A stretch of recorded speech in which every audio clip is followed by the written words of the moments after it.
Committee will come to order. We're holding a hearing today on H.R. 3405, Strengthening the Ownership of Private Property Act of 2005. Property rights are the heart of individual freedom and the foundation for all other civil rights guaranteed to Americans by the Constitution. Without the freedom to acquire, possess, and defend property, all other guaranteed rights are merely words on a page. The Fifth Amendment holds that private property shall not be taken by the government for public use without just compensation. These safeguards have been under assault for decades, and until now, the typical victims were family farmers and ranchers in the West. The Supreme Court's decision in Kelo versus the City of New London case to allow local governments to declare eminent domain in this case goes beyond compensation. It wholly perverts the intent of public use, and in so doing may turn the American dream of home ownership into a nightmare. It has delivered the property rights assault from rural America right to the doorsteps of suburbia. In New London, Connecticut, city planners essentially decided that evicting 15 homeowners from their homes was in the greater good as a public use for an office park and new condos. But the public to be directly served in this case was a private corporation. Whether they were newlywed couples in their first home or lifelong residents who own their homes outright, whether it is farmers and ranchers who have been on their land for generations or suburban communities with the promise of fellowship, this appalling behavior cannot be tolerated anymore. The Supreme Court's decision to allow local government to declare eminent domain turns the Fifth Amendment on its head. We cannot forget about rural America as well. Rural America deserves greater protections too, more than a mere sense of Congress. No longer will public use correctly be defined as a road, a bridge, a school, or a hospital. It can be defined as an abstract greater good, such as increased tax revenue or economic development. Private property can now be taken at will by government and reallocated to another private entity if it runs afoul of a local bureaucrat's notion of public use and greater good. Fortunately, Congress maintains the power over the purse strings. We will act to minimize the effects of this ruling to the greatest extent possible. States and local communities alike are recognizing the importance of private property rights and beginning to act to protect themselves from this decision. We have a chance at real reform here, but we should have such a narrow focus on private property protections? Should we include intellectual private property rights protections in this bill as well? Why just a sense of Congress for rural America? Aren't these important enough issues to address in this bill? I hope when we eventually go to the floor with the bill, we do not shortchange property owners for political expedience. I have been fighting these injustices since before I was elected to this body and will continue to do so in the future. Mr. Pallone. Mr. Chairman, I want to thank you for holding this hearing, and although I didn't hear everything you said, I want you to know that I agree with all of it, if not at least what I heard from when I came in. I've grown concerned with the increasing rate of eminent domain abuse cases across the country. Eminent domain has often been properly invoked to allow for the building of new roads, public facilities, and critical military infrastructure.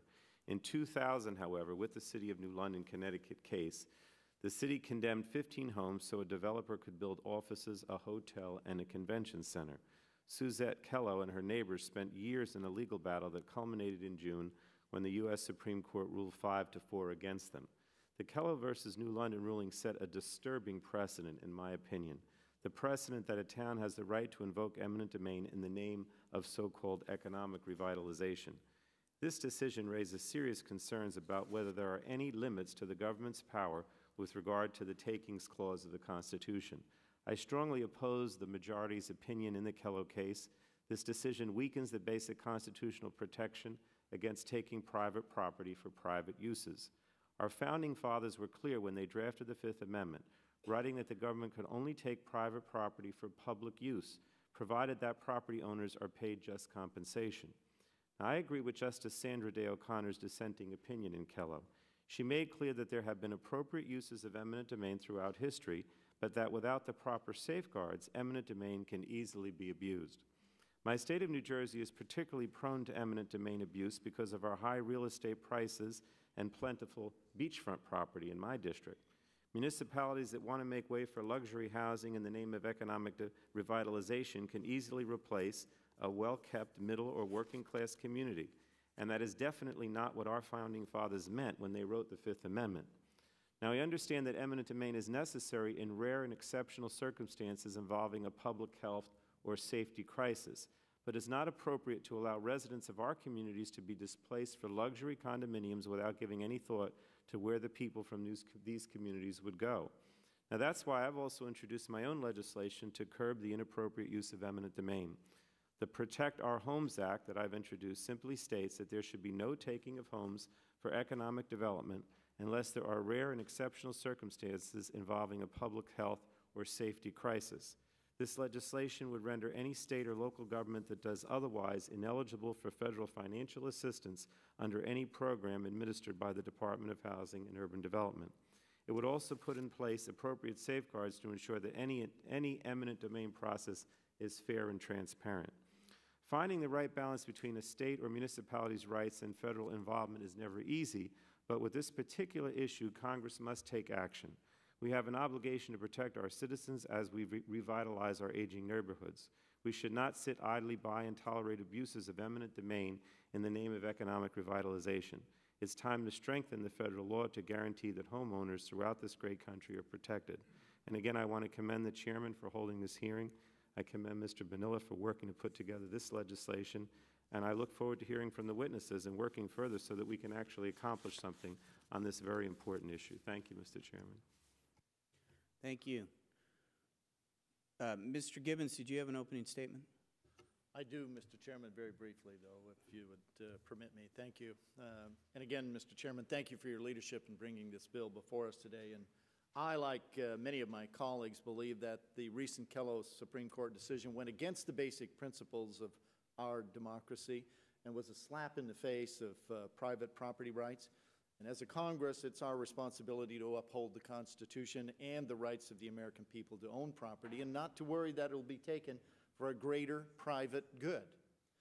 The Gall decision is a travesty and a direct contradiction to the intent of the framers of the Constitution, and I'm sure that we can all see the dangers, the imminent dangers that are posed by the Gall decision in our communities, in our states, and throughout districts across America. And I'm sure the framers of the Constitution never intended for state and local governments to use eminent domain to give an advantage to one private property owner over another. And I'm pleased to be here today to receive the testimony and to hear and discuss this legislation to address the misguided Gall decision and the abuse of powers of eminent domain that it represents. And I look forward to hearing from my good friends, Mr. Bonilla of Texas and Mr. Otter of Idaho. After all, Mr. Otter represents the Western Caucasus Private Property Task Force, which I'm proud to be a member of. Both of these witnesses, Mr. Chairman, and their testimony today is particularly important to all of us because they can speak to the broad range of property rights challenges that are particularly important in those that we face in the western states especially. Again, Mr. Chairman, thank you. I look forward to the hearing. I look forward to the testimony of our witnesses. Thank you. Ms. Drake. Thank you, Mr. Chairman. I also would like to thank you for holding this hearing so timely. I'd like to thank the patrons of the bill for their work on this. I've been involved in this issue of eminent domain for over 20 years, probably one of the few members of Congress where an authority has tried to take my own personal home, but I can assure you that I still live in my home, even though that was 17 years ago. I think it's a basic right of Americans to own property and to know that they control the future of that property. It's part of our American dream. I think, as distressed as I was with the Gall decision, I think the good that will come from it is that we'll see legislation in all 50 states to address it. I hope that Congress will continue to address issues that we can and send a clear message to the court that this was absolutely the wrong decision and that in America we believe in private property rights. And I thank you, Mr. Chairman. Thank you. One of the co-authors of the bill, Ms. Herseth. Thank you, Mr. Chairman. And thank you for taking the time during this busy period to schedule a hearing on the strengthening of ownership of private property. The act that I want to acknowledge the hard work of Chairman Bonilla for his strong leadership on this issue, as well as Chairman Goodlatte and your hard work, Chairman Pombo. I've been pleased to be part of this process, and Mr. Bonilla and I think, have been very pleased by the determined and thoughtful attention given to our legislation by champions of private property rights like yourself. This legislation is a priority for many, including farmers and ranchers and landowners across my home state of South Dakota. I'm extremely pleased that the Agriculture Committee took its primary jurisdiction on the STOPP Act seriously and made reporting out the bill a priority. It's important, common-sense legislation that deserves our attention. As my colleagues know, the Supreme Court decision in Kelo versus New London dealt a serious blow to fundamental property rights in the United States. This ruling allows governments to take private property from one landowner and give it to another private individual so long as some economic development justification is given. In short, it means that governments can take your property and give it to someone else. I've been impressed by the widespread support for the proposition that this decision requires prompt congressional action, and I'm pleased that the leadership and members of this Congress seem to agree that action on this legislation should be expedited. As I've said before, South Dakotans from all walks of life have expressed their outrage about the Supreme Court's Kelo decision. As I've repeatedly noted in previous discussions of the STOPP Act, even Justice John Paul Stevens, the author of the Kelo decision, has expressed the feeling that the use of eminent domain by the City of New London was, quote, unwise as a matter of policy. And I agree. It's time for Congress to take action, and I'm pleased to have been a part of that effort to craft a good bipartisan response that addresses these policy shortcomings by discouraging state and local governments from arbitrarily taking land from private landowners and giving it to another party. South Dakota is a rural state, and our population's livelihood is deeply tied to the land. This is true for virtually all of my state's citizens, whether they live on a farm or in town. Because of this, the belief in private property rights runs strong and deep, and everyone that I've talked to back home on this matter has delivered the same message. Landowners should not be vulnerable to the whims of a government that decides to take their land, and often their livelihood, away just to give it to someone else who the government decides would deliver more in tax revenues.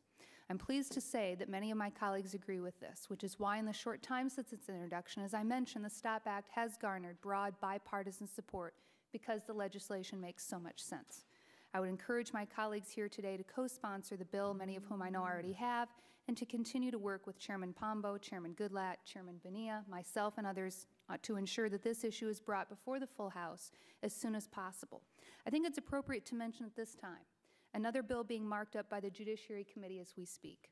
As many of you know, Chairman Bonilla and I drafted H.R. 3405 to provide a strong response to the Kelo decision.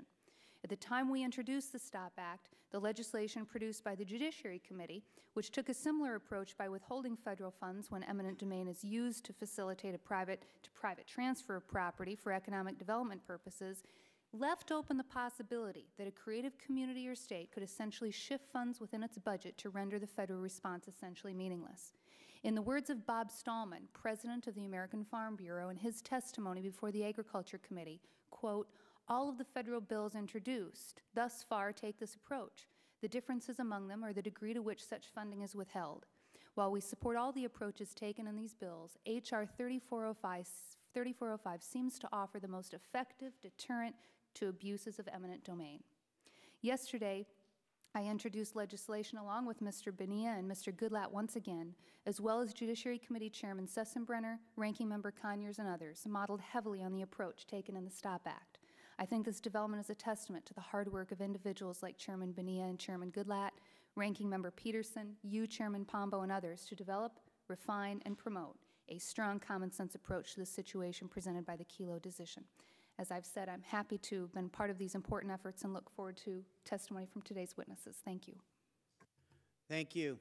This time, recognize our first panel of witnesses, Henry Bonilla from the state of Texas and Butch Otter from the state of Idaho. Mr. Bonilla, you were the lead author of the bill that we're holding the hearing on today, and I know you acted very quickly after that decision, and working in tandem with Ms. Herseth, were able to come up with legislation that a number of us became original co-sponsors on. We appreciate all the work that you put into this, and we're looking forward to hearing from you. Thank you, Mr. Chairman. I ask unanimous consent that my written testimony be entered into the record. Without objection. And I'll just briefly summarize. As I listened carefully to the opening remarks that you made, Mr. Chairman, and other members of your committee, I think they speak to the heart of the issue. The Kelo decision is one that created an uproar around the country, and no matter where you lived, whether it was an urban area or a rural community. And I think for that reason, there is overwhelming support to do something about this outrageous ruling from the Supreme Court earlier this year that related, of course, to the New London, Connecticut situation. The bill, as Ms. Herseth points out, is a bipartisan bill. It is a rare moment in this town to see people standing side by side, in some cases who identify with the far right and who in some cases identify with the far left, to stand side by side and say that we need to get something done. And I think that if anyone looks at the list of members that are co-sponsoring our legislation, it is a testament to the sincere effort that we have underway with House Bill 3405. I also would like to commend you, Mr. Chairman, because from the first day you came to Congress, and you and I walked in the door at the same day after the '92 election, property rights was an issue that you have championed. In some cases, when people were working on other issues that perhaps are more popular at the moment, property rights has been the issue that you have championed day in and day out since you arrived here, and I want to commend you for that as a believer in the Constitution and in the rights granted by our forefathers, and how you've never lost sight of that. So you were a trailblazer and continue to be so, and appreciate the strong support that you've given to this bill from the very beginning. Again, we have an all-star cast that has been a part of this since we wrote the bill, and I cannot say enough about also Ms. Herseth, who was my partner in putting this bill together early on and worked very hard. The primary jurisdiction for this bill, although Resources obviously has a major role in moving this bill forward, is the Committee on Agriculture, of which Ms.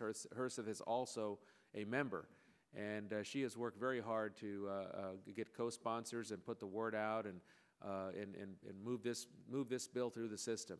And I'm also glad to say that because of the work that we have done, as Ms. Herseth pointed out, there were other efforts pending that dealt with the same concept of cutting money off to communities that try to undertake a taking for private gain.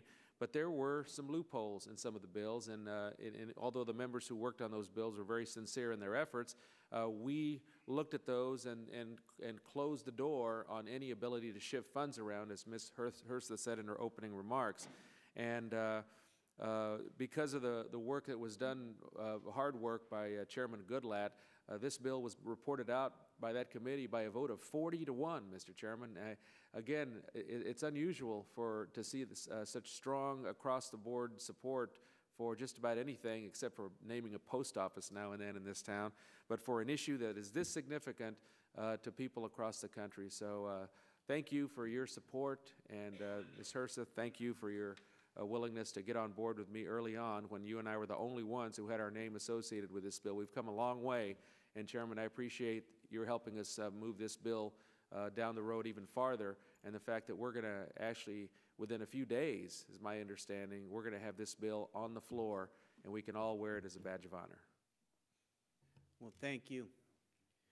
I'd like to, at this time, recognize Mr. Otter, who, in his time as being a member of the House of Representatives, has worked tirelessly on property rights issues, and as a result of that has taken a leadership role in the Western Caucus in heading up their private property rights protection efforts.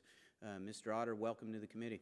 Thank you very much, Mr. Chairman. It's my pleasure to be here, and though I no longer serve on this committee, I certainly appreciate the accommodation that the chairman and the committee members have made for me and for my colleagues to come and speak about this bill.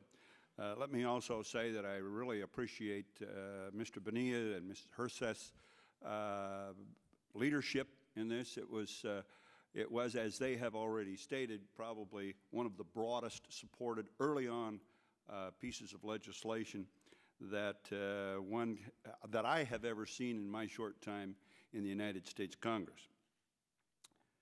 Nor shall private property be taken for public use without just compensation. Mr. Chairman, and all of us here know that those simple 12 words phrased in the Fifth Amendment of the Constitution, we all know it was pointedly intended to limit the national government's power over people. How then, in a 5-4 majority decision of the United States Supreme Court on June 23rd, that such a straightforward phrase actually grants government nearly unfettered authority to strip citizens of their homes, their farms, their businesses, their private property? I believe it ranks amongst history's most outrageous examples of constitutional revisionism. In fact, we all need to remember the words of Ben Franklin as he exited the Freedom's Hall, or the church in Philadelphia, when he was queried after they had completed their work on our system of government. He was asked by a citizen, Mr. Franklin, what form of government have you given us? And he said, Madam, we have given you a republic, and it will fall to each and every generation to improve, protect, and defend it. Well, I would say that I suspect that the Kelo decision is our generation's Boston Massacre. It probably took an affront to private property like this in order to collect together this group of citizens and this group of political leaders that now support it. And so, having said that, the immediate murmurs of criticism from a few people in response to the court's ruling of Kelo versus New London has turned into a widespread public outcry of frustration and even despair as people realize the implications. No one is safe. As Justice Sandra Day O'Connor put it succinctly in her sharply worded dissent, quote, the specter of condemnation hangs over all property. Nothing is to prevent the state from replacing any Motel 6 with a Ritz-Carlton, any home with a shopping mall, or any farm with a factory, unquote. The leaders of New London, Connecticut almost certainly would have failed if the land in question, I believe, had been the habitat of an endangered bug or a plant or an animal. Instead, it was a neighborhood of working-class people unwilling to give up their homes for a private development that the city determined would provide greater public benefit and greater public taxes. They counted on the Constitution to protect them, and Mr. Chairman, the court let them down. Each state constitution, Idaho's included, imposes restrictions on the power of eminent domain. However, each state constitution is required to fall within the essential principles that government is the subordinate and accountable to the individual citizens and not the other way around. Put more simply, our constitutions are designed to ensure that government remains the servant and not our master. That's why the framers insisted on the clear wordings of public use in the Fifth Amendment. We all thought we understood what that meant. There was no disagreement or confusion. Now we find ourselves with a narrow majority on the highest court in the land willing to simply erase the rights of private property owners, the foundation of our freedom and prosperity, and the beacon of individual liberty that has drawn generations to pound the shores for citizenship of the United States.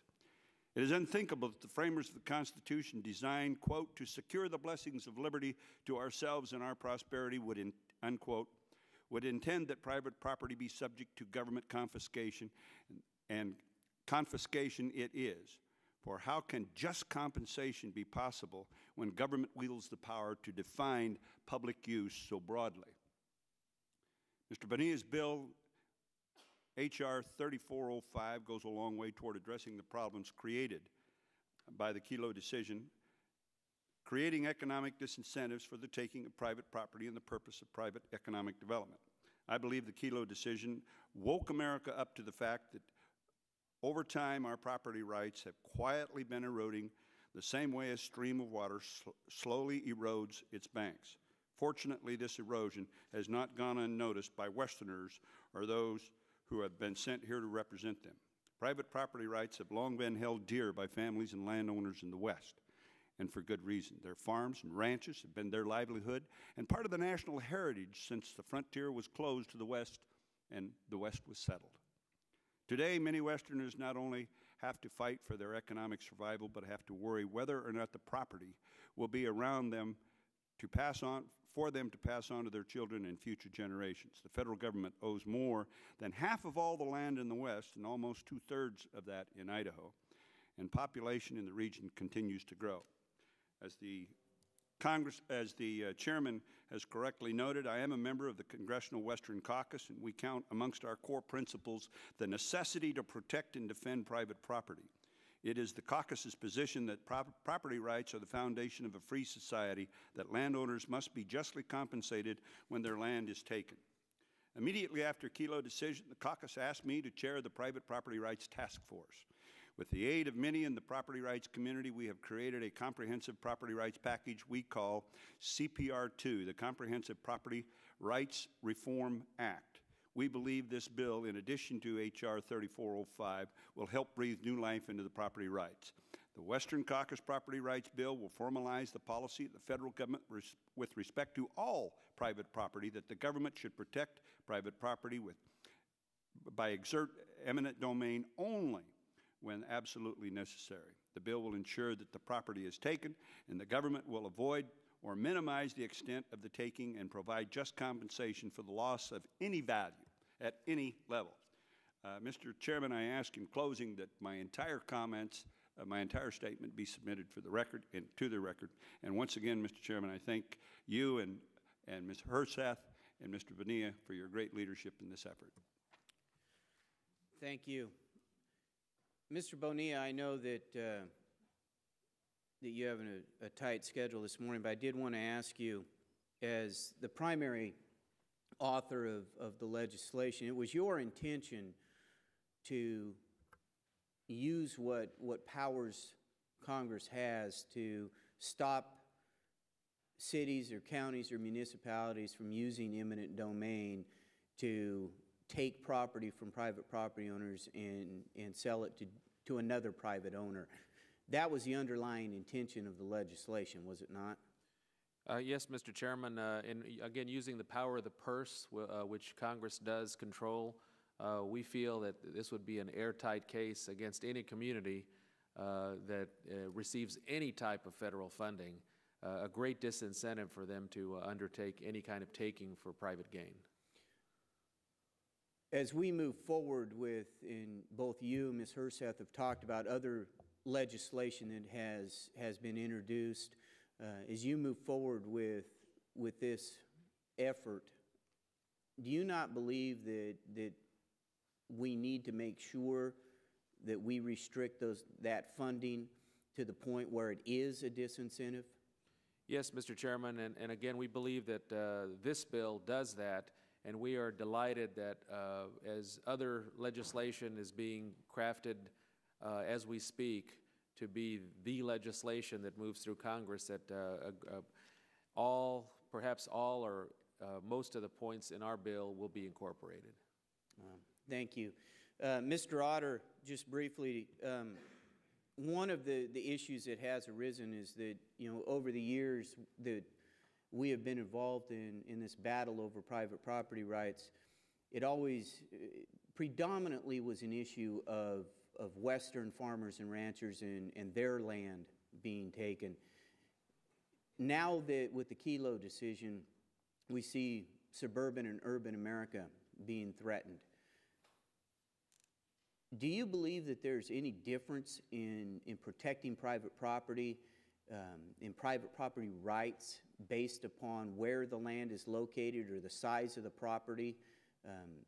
It seems like in some of the bills that have been introduced, they somehow try to differentiate between someone's farm and someone's home, as if there's a difference in the constitutional protection for those properties. Thank you very much, Mr. Chairman. I believe there's no difference between dirt in Idaho or dirt in New London, Connecticut, or any place else. The dirt and the private property that we own is actually an extension of our constitutional rights. And our Constitution will not survive in a nation that doesn't recognize and hold sacred the concept of private property. Our Constitution just was not built in order for a government that doesn't believe in private property and holds that sacred, that it's going to survive. And so sometimes in our enthusiasm, we say, well, if we're going to take the land for this purpose, it's okay. This public use, or public benefit, it's okay. We in the West, for many reasons, mostly because of absentee management by the federal government, are constantly affected by decisions on our private property that is made relative to the public property. In other words, whether it's noxious weed eradication that the federal government fails to keep up on its BLM or Forest Service or Parks ground or whatever, those seeds don't stop at the boundary. When they start blowing around, and they blow to the private property. In fact, they even blow to the 1,300,000 acres in Idaho that we hold in trust in Idaho as state lands for our education system. And we have to spend a lot of money, and whether it's fighting noxious and invasive weeds that become a fire hazard or become some kind of an infective hazard to the value of that land, we constantly have to fight that. So, but we have gotten on a slippery slope, and we establish a national policy of, say, clean water. I see nothing wrong with that. I think a national policy of clean water is good, is healthy. No different, though, than a national policy of good highway infrastructure. And if we take a person's land to build a highway on, we think nothing of it, and we pay them for that land because we need the highway. But if a national policy of clean water is also essential, then I think we need to pay those people for the land that we take from them, whether it's in the wetlands, under the wetlands provision, or the Endangered Species Act. Well, thank you. I thank both of you for your testimony. Ms. Herseth, do you have any questions? Mr. Gibbons. Thank you very much, Mr. Chairman, and to our colleagues who have come here today and presented us with this bill. Congratulations to you. I think the most important thing that we can do today in this hearing is to set a legislative record that will be reviewed by a court later on in their determinations of how to apply eminent domain and what the legislative intent was at the time we passed it. So what I'd like to do is just to have a very frank discussion with you in helping build that record, if I may. And as we know, the Kelo decision expanded the definition of public purpose. It expanded the definition of public purpose outside of the traditional definition, which included public uses of roads, parks, reservoirs, schools, and public buildings.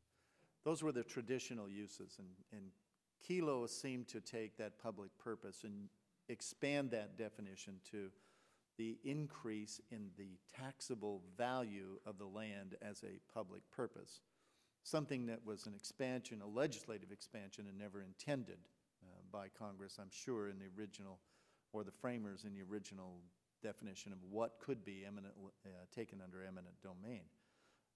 My question to you, is it the intent of this legislation to limit eminent domain to non-economic development purposes? Yes. Is it the intent of the legislation to limit eminent domain from combination of truly public purposes under historic definitions and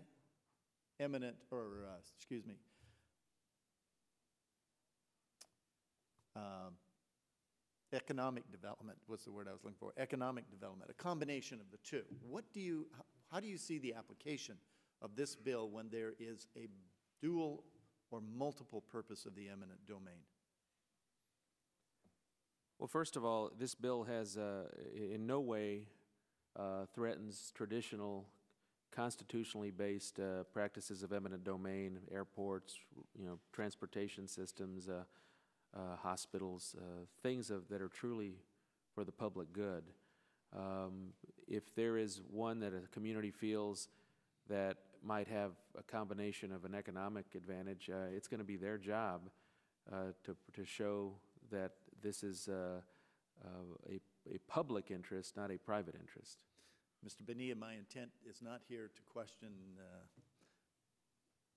or to criticize the bill or the legislation at all. What I'm trying to do is establish a record. So if the court on review of an eminent domain case that was principally decided by a community or government entity on the purpose of public use, whether it's a road, hospital, school, public building, plus either an ancillary or an intended side use of increasing the economic development in an area, can your bill intercede in that and stop the eminent domain process?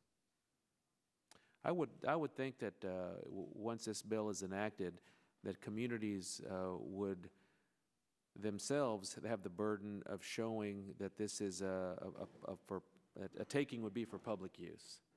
And if it was gray enough, or there was an indication that perhaps they were trying to pull an end around and say this is a public use taking, but they really had an economic motivation, that we would be able to see through that. But it's going to be their responsibility to differentiate. Certainly, in every law you pass, you're going to face some situations that might be a little gray. But historically, we haven't seen situations like that. They've been very clearly delineated for the most part in this country, and we haven't had a problem until the Kelo decision. So we can take that the court from this day forward will look at our record here today in Congress and review the decisions based upon whether or not the public use is the predominant eminent domain clause under which the taking occurred, so that there has to be a predominance of evidence showing that the taking was under eminent domain for public purpose rather than eminent domain for economic purpose.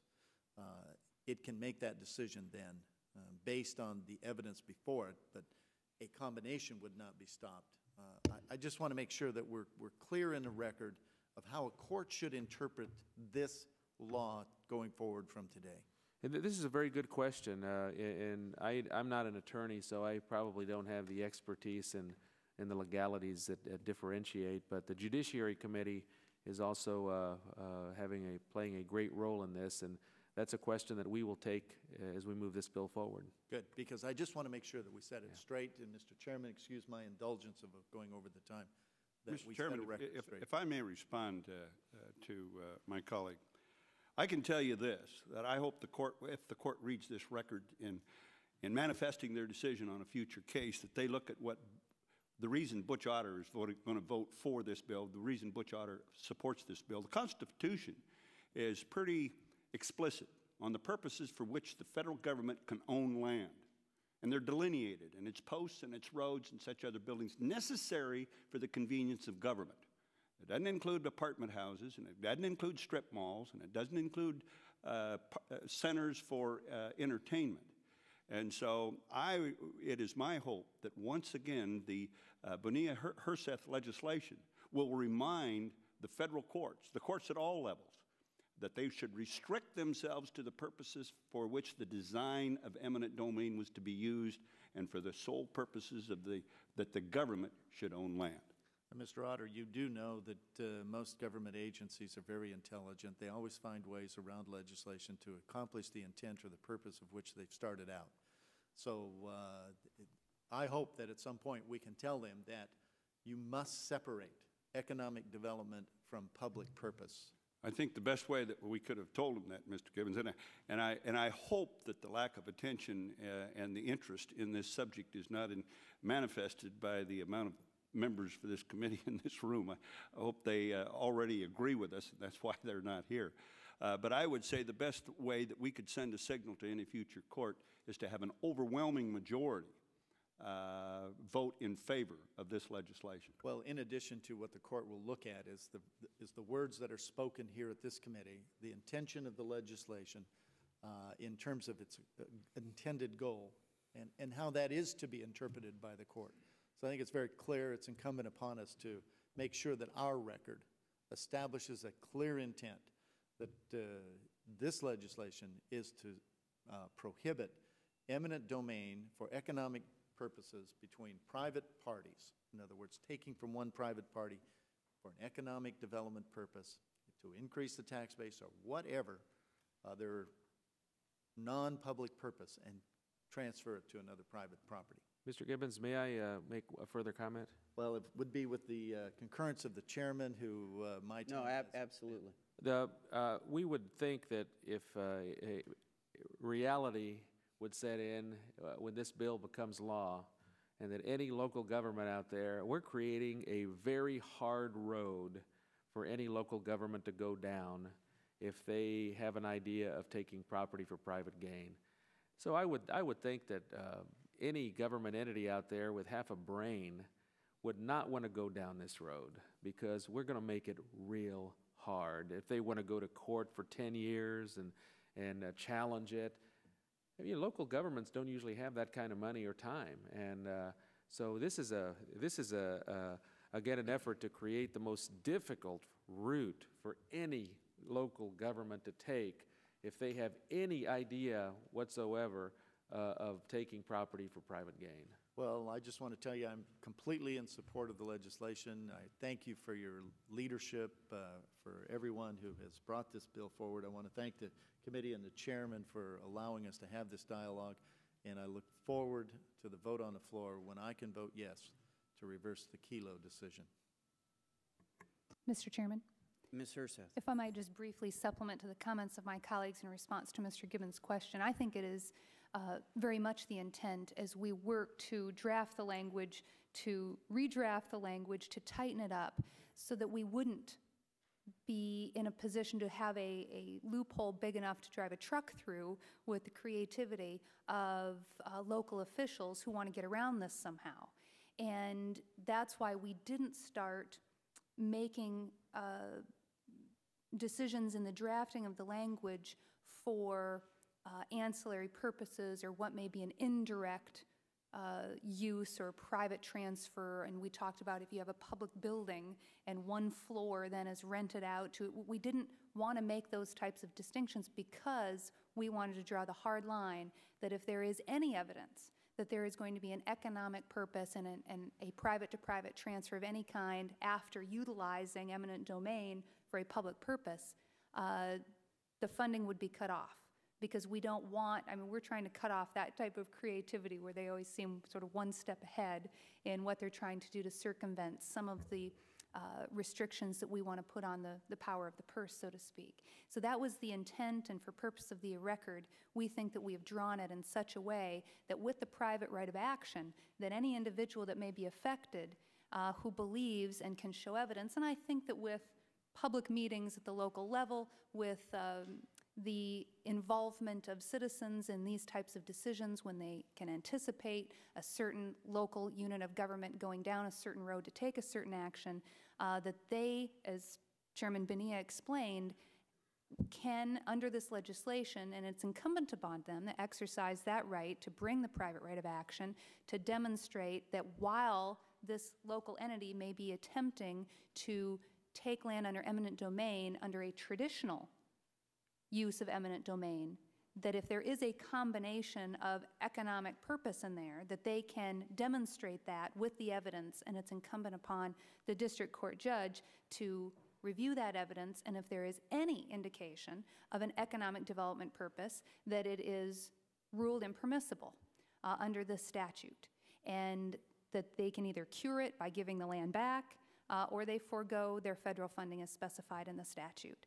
So I think that in response to your question, which is a very good one, that the intent of the legislation is to not allow any kind of combination, whether it's a 60-40 if you can put a percentage on it, or a 95-5 percentage of public use versus economic use. Well, let me state that that's exactly what the record ought to reflect, and that's why it is great to have a conversation and a discussion on this matter so that when they look back at what is the intent of Congress when we pass this legislation, that it is clear to them without a doubt that we have fired a rifle bullet at this decision. And we are not just clipping away at the edges, but we are killing it dead. There is no economic development other than for eminent domain for purposes of transfer of private property from one individual to another. Well, I thank our panel for their testimony, and I appreciate my colleagues for trying to set on the record what congressional intent is. I do want to stress, before I dismiss this panel, that there is no difference in the constitutional protection of private property based upon the size or the location or the use of private property.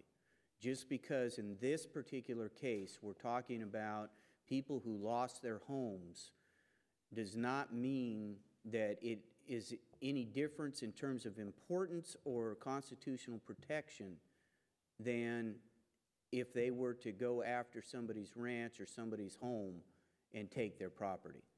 When you start differentiating in the law between the size or the location of a piece of property, you begin to take away the property rights of somebody. And once you take away the property rights of anyone, we all lose them. And it's extremely important that as we move forward, that there is no differentiation in the size of the property or the location of the property or the use of that property. We need to make sure that the constitutional rights of private property owners are protected no matter who or where they are. So thank you very much. I'm going to allow this panel to go. I appreciate you both taking so much time here this morning to spend with us and to help set the record straight and present your legislation to us. Thank you. I'm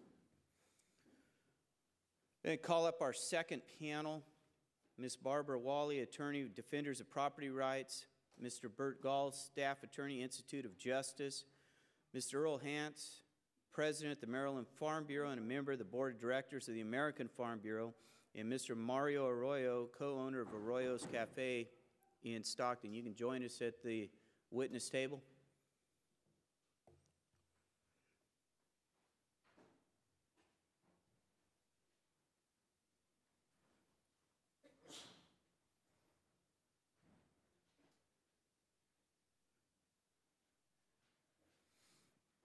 Welcome to the committee. Your entire written statements will be included in the record. I'd ask that your oral testimony be limited to the 5 minutes that is customary on the committee, but your entire written testimony will be included in the record.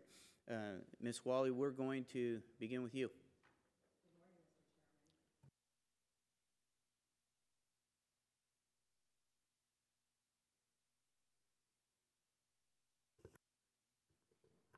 Excuse me. Good morning. I'm delighted to be testifying before the committee today in support of the STOPP Act. On behalf of Defenders of Property Rights and all of its membership, I would particularly like to thank Chairman Pombo and his staff for their strong and bold leadership on proposing legislation that effectively balances the need for protection of endangered species with the need for protection of constitutionally guaranteed rights and property. The need for protection of constitutionally guaranteed rights and property is underscored by last term's trilogy of Supreme Court decisions, Kelo versus New London, Lingo versus Chevron, and San Remo versus City and County of San Francisco. In light of these decisions, I would like to impress upon the committee the importance of Congress providing greater guidance to litigants, to government agencies, and to lower courts. The Supreme Court trilogy confused the issues by not only failing to provide bright-line rules, but also by muddling the existing rules.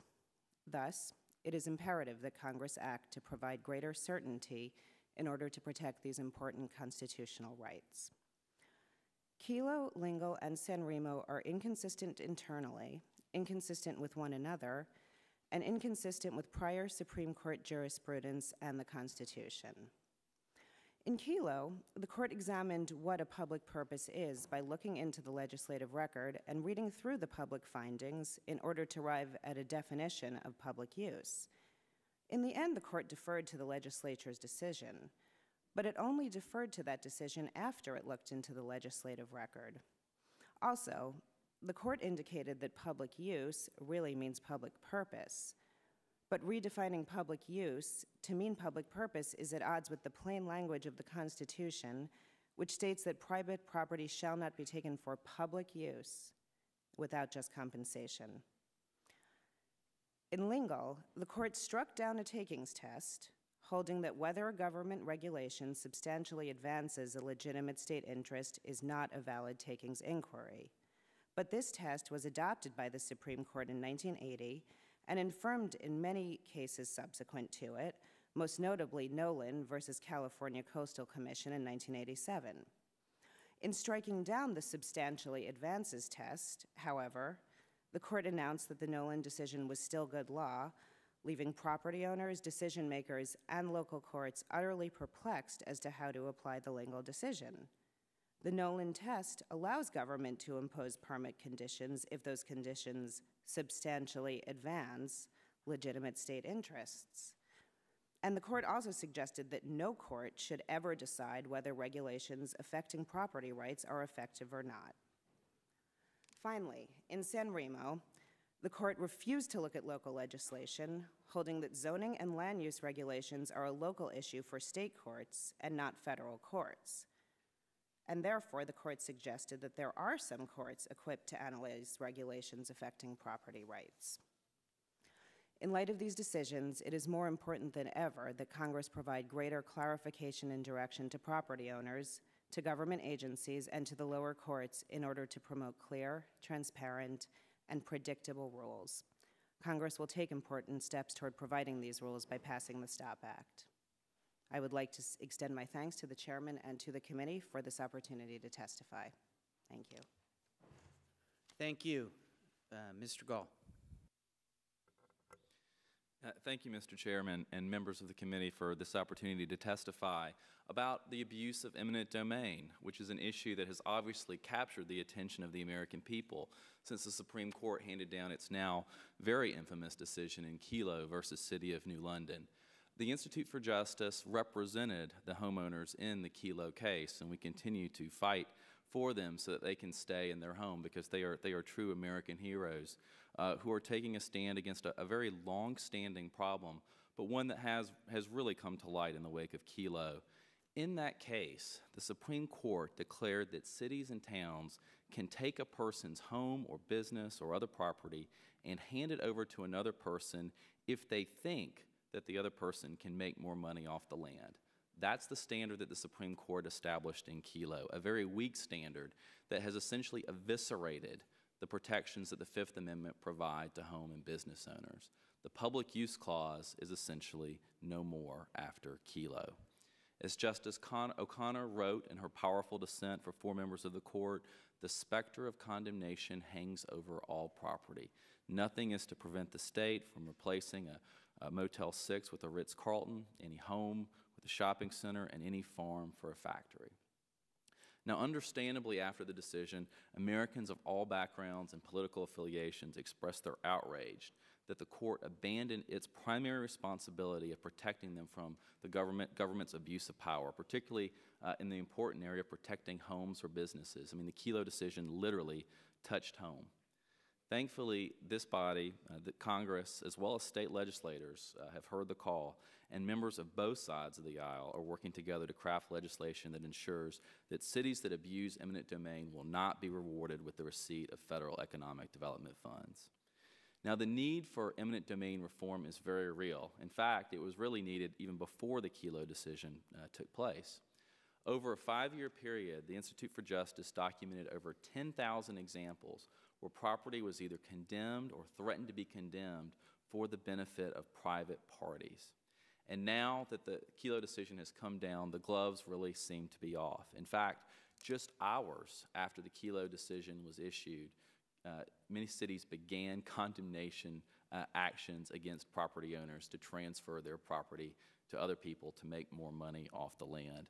The court has given the green light to abuse, and cities and developers are putting the pedal to the metal. It's useful to discuss just briefly how we've arrived at this state of affairs and the law. It did start a little bit before Kelo in the Supreme Court's decision in 1954 in Berman versus Parker. That's where you saw the court starting to change the words public use in the Constitution to public purpose. And it was at that point that cities and communities took advantage of that changing in the wording of the Constitution to move away from the traditional conception of public use. You know, the Founding Fathers early on referred to, and the Supreme Court early on referred to eminent domain as the despotic power because they understood that taking away someone's home, their business, their property was one of the most powerful, one of the worst things that a government could do to its citizens. With the Berman case, cities using the words public purpose and public welfare began using things such as urban redevelopment laws to take perfectly nice properties or properties that could be remediated by the owner and then transfer those over to other owners for private development. And of course, that has now culminated in the Kelo decision, where once again, the standard is, if you think you can make more money off of someone else's property, we'll use eminent domain and transfer it to you. Now, unfortunately, federal money is often used to fuel this abuse of eminent domain. In fact, the Kelo case is an example of just that. In my written testimony, I've listed examples where federal money has certainly been involved. The legislation that you're considering today, along with other legislation that is also before Congress, appropriately uses Congress's power under the spending clause to deny economic development funds to those cities that abuse their eminent domain powers. The abuse of eminent domain uproots families, it destroys small businesses, and it tears apart communities. The federal government should not be in the business of funding that abuse. And that's why I commend all of you and Congressman Bonilla and others who have worked on this and other legislation for bringing it before Congress and taking real steps to make sure that the Kelo decision will eventually, we hope, be consigned to the dustbin of history. Thank you very much for the opportunity to testify. Thank you. Mr. Hance. Good morning, Mr. Chairman, ladies and gentlemen. My name is Earl Hance. I'm a corn and soybean producer from Port Republic, Maryland. I'm also president of the Maryland Farm Bureau, and I serve on the board of directors for the American Farm Bureau Federation. I certainly appreciate the opportunity to be here today to discuss this potentially devastating impact of the recent Kelo decision on agriculture. We commend this committee for holding hearings on this important matter, and I ask that my written statement be submitted for the record. The Kelo decision has struck a raw nerve around the country. We are gratified that so many members of Congress have introduced and co-sponsored bills to address the situation. We fully support the efforts that have been taken thus far, and we will work diligently with this committee and others to pass legislation to encourage states to limit their use of eminent domain to truly public uses. Farmers and ranchers understand the circumstances arise in which their land can be designated for a legitimate public use. We cannot support the rationale of Kelo, however, that private property can effectively be taken for the profit of other private parties. The difference between legitimate uses of eminent domain and what is so objectionable in the Kelo is the difference between building firehouses or factories, between courthouses or condominiums. After Kelo, no property is safe. Any property can now be seized and transferred to the highest bidder. As Justice O'Connor said in her stinging dissent, the specter of condemnation hangs over all property. Nothing is to prevent the state from replacing any Motel 6 with a Ritz-Carlton, any home with a shopping center, or any farm with a factory. Agricultural lands are particularly vulnerable. Their fair market value of agricultural land is less than residential or commercial property, making a condemnation of agricultural land less costly and more attractive. While agricultural lands are vital to the nation because they feed our people, they do not generate as much property tax revenue as homes or offices. Finally, municipalities generally grow outward into farming in rural areas. There is nothing to stop farms that have been in families for generations from being taken for industrial developments, shopping malls, or housing developments. Nowhere is this more true than in my state of Maryland, where land is already at a premium. In the state of Maryland, many of you know that the Chesapeake Bay and its tributaries reach far and wide, and waterfront property is at a premium. And we are very concerned that after the Kelo decision, any development corporation could legitimately purchase one tract of land and then present a project that was much larger in scope and immediately have cause to take other land just for the creation of greater tax revenue. That is the concern that in Maryland we have with this Kelo decision. Reaction from our members to Kelo has been swift and overwhelming. Farmers and ranchers from across the state are asking us to help them keep their property. We are currently working with our state legislator to try to make more strict our state laws concerning condemnation, so try to protect our agricultural lands. Farm Bureau has initiated the Stop Taking Our Property campaign, or STOPP. As part of the campaign, we have developed an educational brochure with model state legislation and a web page for interested people. Representative STOPP materials are attached to our written statement. One key element to our campaign is to promote passage of H.R. 3405 or similar legislation. Since eminent domain is a creature of state law, substantive changes must be made at that level. Currently, 50 state legislatures have to act. However, it is an uncertain and lengthy process. That is why federal legislation is so necessary. Congress has the authority and the responsibility to determine how our tax dollars are spent. Using federal funds to help municipalities take from the poor and give to the rich adds insult to injury to those who work hard for themselves and their families. Congress can ensure that state and local governments do not use a person's own tax dollars to dispossess them in favor of other private interests. All of the federal bills introduced thus far take this approach. The differences among them are the degree to which such funding is withheld. While we support all the approaches taken in these bills, H.R. 3405 seems to offer the most effective deterrent to abuses of eminent domain. Justice Stevens, who wrote the majority opinion in Kelo, seems to disagree with the state law he upheld. In a recent address to the Clark County, Nevada Bar Association discussing this case, he said that I was convinced that the law compelled a result that I would have opposed if I were a legislator. Mr. Chairman, Farm Bureau strongly supports swift congressional action on legislation to withhold federal funding to states and local governments that use eminent domain to take property from one private entity and transfer it to another for economic development purposes.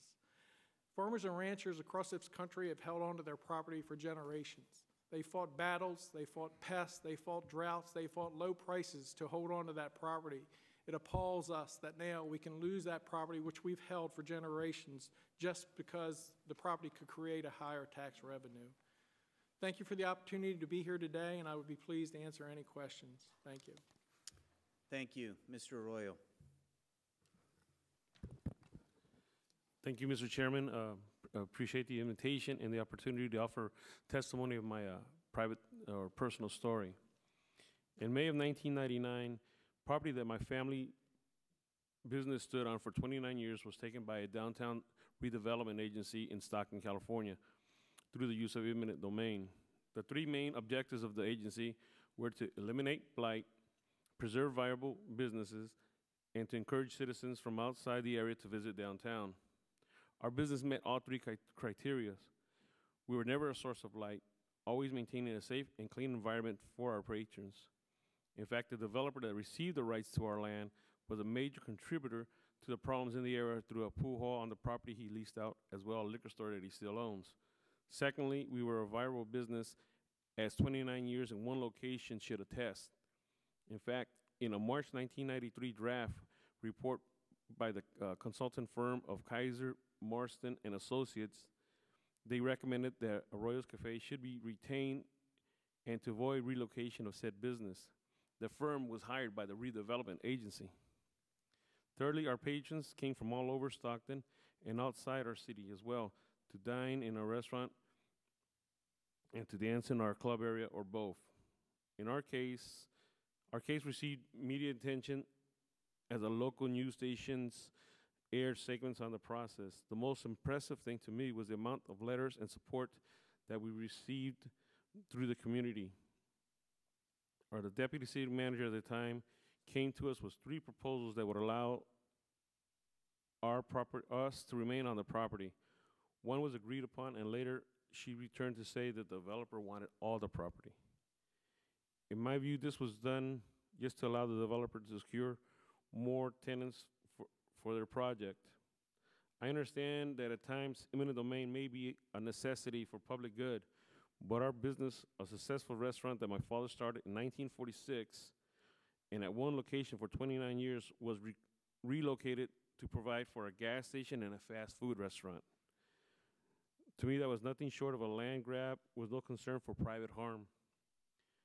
I feel that allowing developers with deep pockets to use and abuse eminent domain is contrary to what many Americans feel is their constitutional right to own land without fear of losing it. We had done no wrong, and we were in good standing with the community, paying taxes, contributing to charities, all the things that make good citizens. We should expect nothing but to be treated the same way. This bill is exactly what we feel government should be, standing up for those common citizens. To me, you saw a wrong, like Kelo decision, and now you're trying to right it. This bill would bring nothing but more faith to the government by the common person by protecting his rights. And again, thank you very much. I'm open to any questions as well. Thank you, Mr. Arroyo, and thank you to the entire panel. I want to begin with Mr. Arroyo, who is a constituent, lives in my district. You had a restaurant that was in place for nearly 30 years, a family business, and you employed people in the neighborhood. You were part of what was downtown Stockton. And I've been in your restaurant many times. I think most of my staff has been there many, many times. And we were all surprised when your property was taken. But I think what shocked me, and I think most of Stockton even more, was to see that a McDonald's took the place of what was a Stockton institution. I don't understand who thought that was a good idea, but it's my understanding that under California law, they can take your property if they consider it blighted. That's correct. They considered you part of the blight in downtown Stockton? No, actually, when our case went to trial, they could not bring up any reason or any cause that would suggest blight. On the contrary, the developer contributed to the blight and to the actual crime in the area by maintaining a liquor store around the corner. But there was no police records. We had no problems with any kind of a blight or crime from our business. Then why were they able to take it? Because I've been told repeatedly by opponents of this legislation that in a state like California, the only way they can take your property under eminent domain is if it's blighted. That's contrary to what happened to us. When we went to trial, even the judge saw that there was no resolution of necessity to take our property, but she still sided with the developers at the end of trial. So when opponents of this legislation, particularly in California, because every state has different laws when it comes to the use of eminent domain within that state, but when opponents say that the only way they can take property is if they consider it and have it declared blighted by the city or the county, that's not what happened in your case. They just had a different use that they wanted for your property, so they took it. Absolutely. The developer made it known that he wanted all the property, and even though we were offered 3 different plans to stay on the property, since the developer couldn't accept either one of those, we were taken off the property. They had about 9 years before we went to trial, and even though everything seemed to be in our favor, just because they had deeper pockets, they were a larger group of investors, they were allowed to take our property, and now on that property sits a Union 76 station and a McDonald's, which incidentally doesn't hold or doesn't have as many employees as we had at that time. And because the gas station opened on that block, a gas station just 1 block north of that closed. So actually the tax dollars were basically balanced out.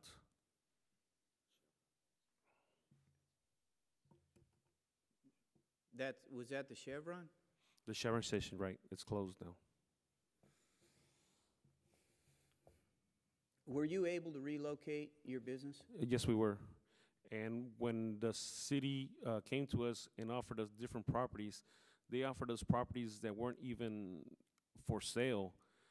And to eliminate going and trying to do this to someone else, we purchased a property that was for sale by a different property owner north Stockton. But we didn't want to impose this kind of dealings with anybody else. They offered us quite a few properties that I think the property owners had no intention of selling.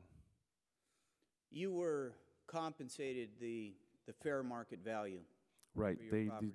They decided on fair market value, and that's what we received. And I'm glad you put it that way. They decided the fair market value, and that's what you received. Right.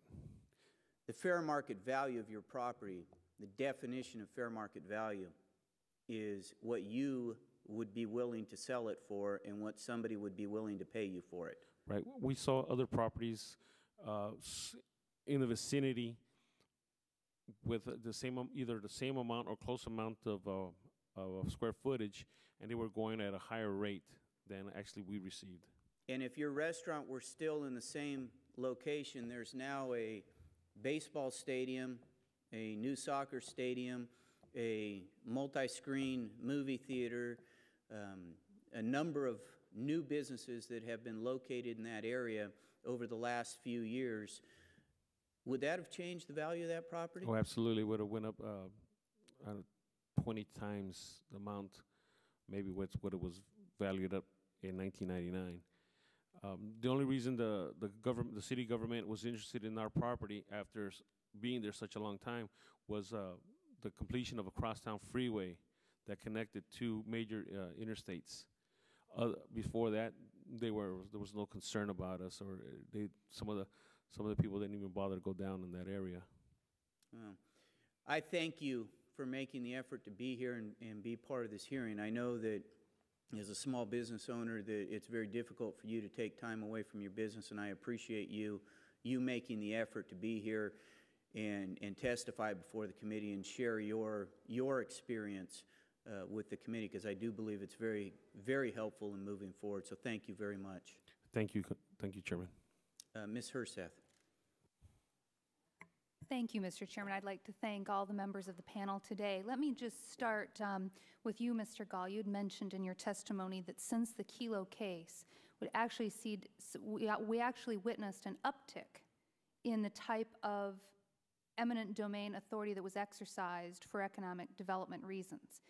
Can you tell me, given the actions in the House with this legislation, the resolution that was passed overwhelmingly earlier this summer, has it plateaued off, or is there still this uptick of this type of activity in local communities trying to beat the actions that Congress may take to stave off this type of activity?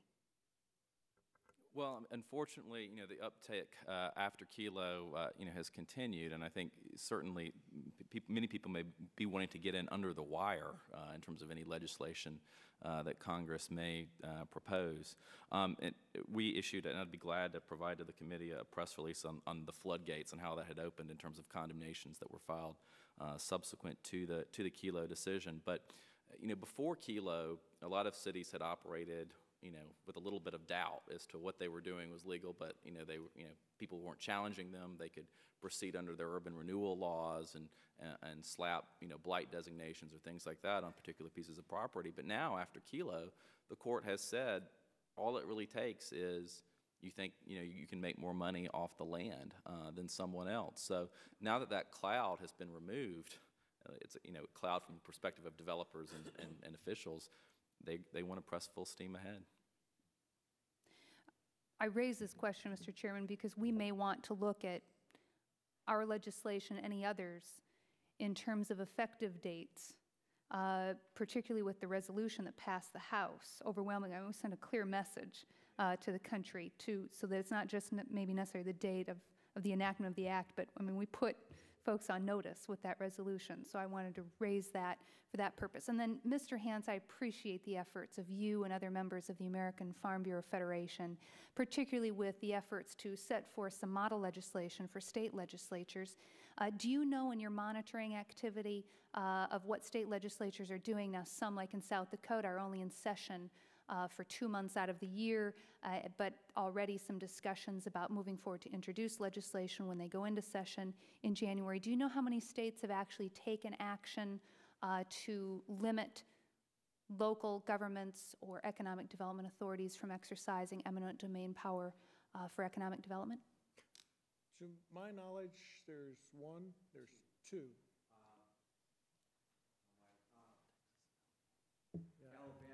If you would just identify yourself for the record so that we have that. Yes. I'm Rick Krause. I'm Senior Regulatory Director for American Farm Bureau. There have been two states that have taken, actually 3 states that have taken action since the Kelo decision was announced. The first was Alabama, that restricted the use of eminent domain for private economic purposes. The second was Texas, and the third was Delaware, which recently did it just in the past couple months. There have been, we've heard probably from, in our state farm bureaus, we've heard probably about 20, 25 states that we know that are moving forward with the coming session. Some states were in session earlier this year and are on a biannual basis and don't meet until the following year, till 2007.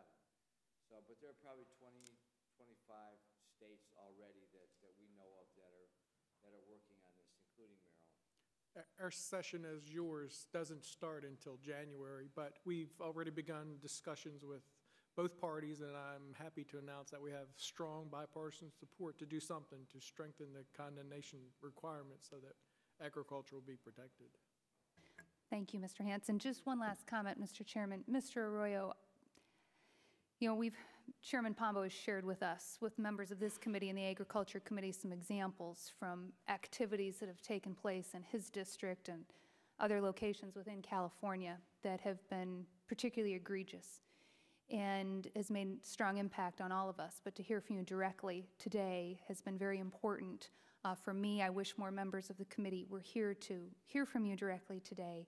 But let me just say that we appreciate the fact that you're here.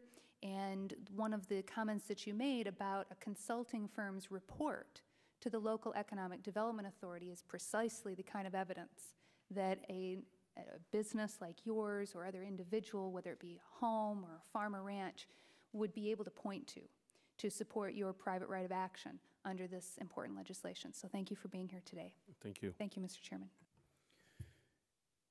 If I could, I would like to address a question to the two attorneys that are on the panel. And it relates to what Mr. Arroyo has talked about. In our Constitution, we have the protection on private property. And the protection starts with no person shall be deprived of life, liberty, or property. And that is our constitutional mandate. It goes on to state, nor shall private property be taken for public use without just compensation, as if the exception to no person shall be deprived of property is if you have to have it for a public use, you have to pay for it. In this case, what we had was the government stepping in and taking someone's property not for a public use, but for private economic development, as was the case with Kelo versus New London.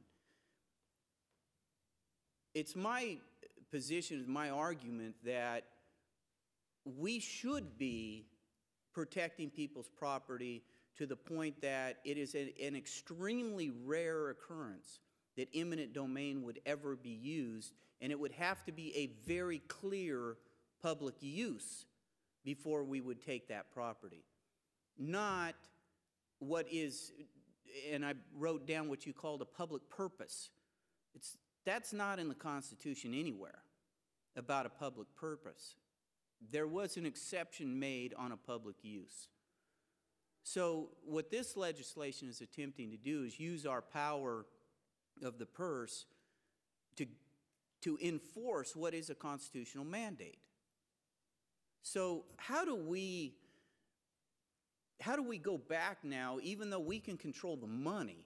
How do we go back and fix what obviously was a very wrong court decision that actually makes this legal for them to do that? What possible legislation could be introduced that actually goes back to what the Constitution says? Well, Mr. Chairman, I think that's an excellent question. I think this legislation represents an important first step. As you said, Congress controls the purse, and this legislation makes very clear that economic development purposes will not be funded by Congress. I think other legislation that's being passed currently before Congress is another excellent step on enforcing constitutional mandates, such as requiring just compensation for any deprivation of private property, whether it be physical or economic.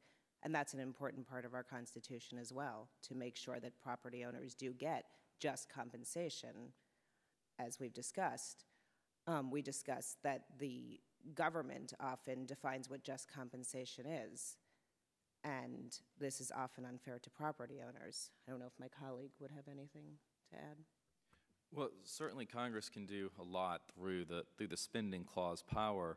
I mean, eminent domain has traditionally been, a state power and a local power. So that's why what's going on in state legislatures is so very important right now, because those states can pass legislation that directly prescribes the actual use of eminent domain by cities and towns for private use, for private commercial development.